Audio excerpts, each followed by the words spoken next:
को नौजवान साथियों, आज बड़ा हर्ष का दिन है। आज हमारे को एक त्योहार के बाद, रक्षाबंधन के त्योहार के बाद दूसरा त्योहार मनाने का आज मौका मिला है। आज सर्व कल्याण मंच की तरफ से जो इतनी बड़ी पहल यहाँ भवानी खेड़ा में की है, उसका मैं कोटि कोटि धन्यवाद करता हूँ, आभार व्यक्त करता हूँ। सम्मानित साथियों, सर्व कल्याण मंच ने जो मुहिम छेड़ रखी है, जो एक बेटियों के प्रति मुहिम छेड़ रखी है, जो एक बेटों के युवाओं के लिए मुहिम छेड़ रखी है, एक बुजुर्ग महिलाओं के लिए मुहिम छेड़ रखी है, बुजुर्ग हमारे पिता समान बुजुर्गों के लिए जो हमारी छेड़ रखी है, वो एक सराहनीय है। क्योंकि पहले भी यहाँ बहुत से मंच थे, मगर सर्व कल्याण मंच ने, मैं कहूँगा कि अनेकों काम किया है। सबसे पहला तो हमारी बेटियों का नाम एक घर के आगे भवन के नाम से उनका सम्मान करने का काम किया। बेटियों का एक हिंदुस्तान में मिसाल काम करी है साथियों, क्योंकि हमारा सम्मान हिंदुस्तान की सरकार का, भारतीय जनता पार्टी का एक लक्ष्य था, बेटी बचाओ बेटी पढ़ाओ। हम बेटियों का सम्मान ऐसे देखने से नहीं होता, ऐसे कहने से नहीं होता। बेटियों का सम्मान, महिलाओं का सम्मान करने से होता है। सम्मानित आज हमारी बेटियों ने पूरे विश्व में एक डंका बजा रखा है। पूरे हिंदुस्तान का, भारत देश का नाम ऊंचा करने में अगर कोई अहम रोल है तो साथियों बेटियों का है हमारा। क्योंकि बेटियां हमारी आज बेटों से भी ऊपर है। पहले तो आप लोगों ने देखा होगा, बेटियां जिस घर में हो जाया करती, लोग मायूस हो जाया करते। पड़ोसी अड़ोसी रिश्तेदार पूछते कि क्या बात होगी भाई, मायूस कैसे है? अगर लड़की होगी भाई क्या करूं। आज गर्व होता है मेरे को, और आपकी वजह से और सम्मान सर्व कल्याण मंच की तरफ से आज बेटियां पैदा होती तो लोग डीजे बजाते हैं, बड़ी खुशियां मनाते हैं, धूमधाम से उनका सम्मान करते हैं।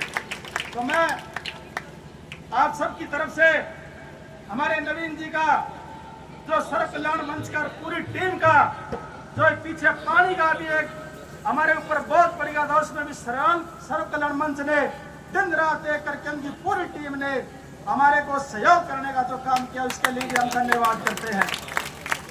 और जो आज यहाँ शंभू सिंह तंवर जी का जो नामकरण महिला कॉलेज पे यहाँ जो रखा गया है, ये सम्मानित साथियों अहम रोल रहा है सर्व कल्याण मंच का इसके अंदर। क्योंकि सरकार पहले बहुत आई, कोई नहीं पूछता था हमें, हमारे शहीदों को कोई नहीं पूछता था, हमारे शहीदों का परिवार को कोई नहीं पूछता था। आज अगर ये इतना बड़ा सम्मान मिला है, ये भारतीय जनता पार्टी आदरणीय नरेंद्र मोदी जी की तरफ से मिला है।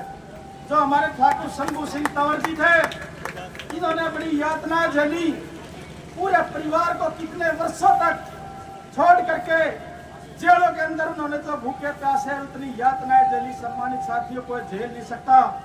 आज अगर हम यहाँ इतने बड़े फंक्शन में बैठे हैं तो हमारे शहीदों की वजह से बैठे हैं, हमारे युवाओं की वजह से बैठे हैं। अगर उसको कोई सम्मान देने का काम किया है तो आदरणीय नरेंद्र मोदी जी और भारतीय जनता पार्टी जी ने देने का काम किया है। पहले हमारे फौजियों की लाशों तक का पता नहीं चलता था, पता नहीं कहाँ कहाँ रुकते थे, पड़े रहते थे, उसको कोई जानवर खाते थे। मगर भारतीय जनता पार्टी ने, आदरणीय अटल बिहारी वाजपेयी ने एक मुहिम छेड़ी थी कि सबसे पहले देश में अगर सम्मान होगा तो हमारे देश के सैनिकों का होगा।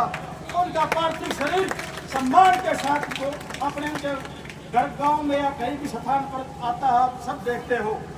तो मैं ज्यादा न कहते हुए, क्योंकि मैं आप लोगों ने आशीर्वाद देकर के आपने एक चौकीदार सेवादार बनाने का जो काम किया है, मैं तो एक भरोसा विश्वास दिलाऊंगा कि आपकी सेवा दिन रात करूंगा।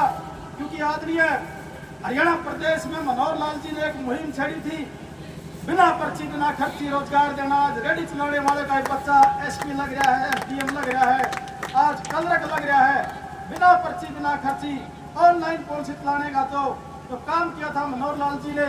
आज वो हरियाणा प्रदेश में नहीं, पूरे हिंदुस्तान के अंदर ये फेमस हुआ है। आज दूसरे राज्यों में भी अगर लोग पॉलिसी बनाते हैं तो बगैर पर्ची बगैर खर्ची की सरकार बनाने में पहला यही करते हैं। अगर सरकार बनेगी तो युवा लगेंगे तो बिना पर्ची बिना खर्चे लगने का काम करेंगे।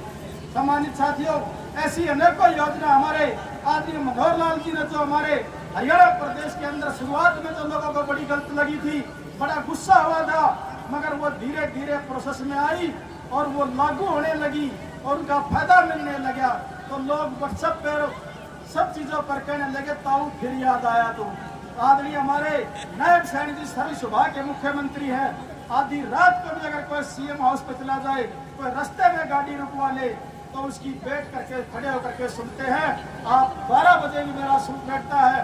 पिछले हफ्ते में 11:30 बजे सीएम हाउस में गया, आदरणीय नायब सैनी जी दिल्ली से आए, अंदर बाद में गए, पानी बाद में पिया, पहले लोगों से की समस्याएं सुनने का काम किया। वो कहीं नहीं मिलता, वो सम्मान भारतीय जनता पार्टी में मिलता है। सम्मानित साथियों, मैं तो एक बात कहूंगा, ये मंच अलग टाइप का था, मैं मेरा राजनीतिक उसमें बोल गया, तो मैं शंभू सिंह जी तंवर सिंह का दिल की गहराइयों से और सर झुकाकर उनको नमन करता हूँ कि उन्होंने हमारे बुआनी खेड़ा का नाम हिंदुस्तान के तख्ते पर रोशन करने का काम किया, उसके लिए उनको नमन करते हैं, श्रद्धांजलि देते हैं। और हमारे ऐसे ही बुआनी खेड़ा के गांव खरक में महिला कॉलेज में गजेंद्र जी परमार जी का भी नाम सर्व कल्याण मंच ने दे रखा था, उनका खरक गांव में भी उनका नामकरण करने का काम किया है, उसके लिए भी धन्यवाद करते हैं सम्मानित साथियों। और मैं हरियाणा प्रदेश के जो कलाकार साथी है, हरियाणा कल्चर को जिंदा रखने वाले हैं, हरियाणा संस्कृति को जिंदा रखने वाले हैं, उनका भी धन्यवाद करूंगा, क्योंकि आज हिंदुस्तान के अंदर हमारे हरियाणा प्रदेश दूध दही का खाना, जहाँ हमारा प्यारा सा हरियाणा, कहीं भी आज विदेश में भी जाओगे तो हरियाणा की पहचान एक अलग ही होगी। जो हमारी बेटियों ने ये समझाने का काम किया है, जो हमारा कल्चर है, हमारा हरियाणा प्रदेश की एक भूमिका है, हरियाणा प्रदेश की हमारी संस्कृति है, उसको भी जिंदा रखना हमारे को बहुत जरूरी है। 10 साल 5 साल पहले लोग स्वदेशी चीजों पर आगे थे, हमारे हरियाणा की चीजें छोड़कर, हिंदुस्तान की चीजें छोड़ करके स्वदेशी पर आगे थे। ईब उल्टे में थी गिरने लगे, सब्जी में गिरने लगे कि नहीं, फक्की लेने लगे कि नहीं। सारे हिंदुस्तान में कोई इलाज है तो आयुर्वेदिक हिंदुस्तान के अंदर है और कहीं भी नहीं है।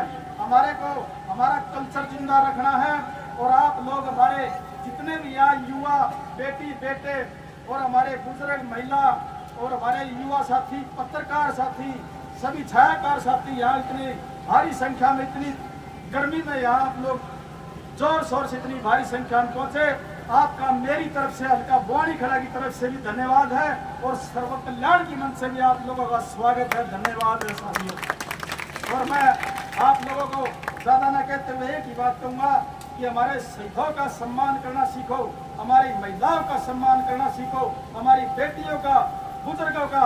जिस घर में अगर बुजुर्ग का, माँ बाप का सम्मान नहीं है, वहाँ कुछ भी नहीं है साथियों। कोई कितना ही कमा लो, अगर माँ बाप अगर भूखे बैठेंगे, किसी चीज से वंचित रहेंगे, तो भगवान भी इसको माफ नहीं करेगा। क्योंकि आप 1000 किलोमीटर पैदल जाओगे और घर में माँ भूखी बैठी होगी बिना नहाए धोए, अगर वह उसकी आत्मा ऊपर तक जाती है भगवान के तक, तो मैं बेटियों से भी कहूँगा और बेटों से भी कहूँगा, अपने माँ बाप का सम्मान करे। जब तक घर में सम्मान घर से नहीं चलेगा, बाहर कहीं नहीं मिलेगा। आप अगर जो गुरु जी है, गुरु होता है वो भगवान के बाद दूसरा दर्जा गुरु का होता है। मैं सभी शिक्षकों को देखूंगा, बेटी बेटों से जो हमारे शिक्षक हैं उनका सम्मान करें, उनके दिखाए हुए रास्तों पर चले। आपने मेरी बात को सुना, आप सबका बहुत बहुत धन्यवाद। जय हिंद, जय भारत।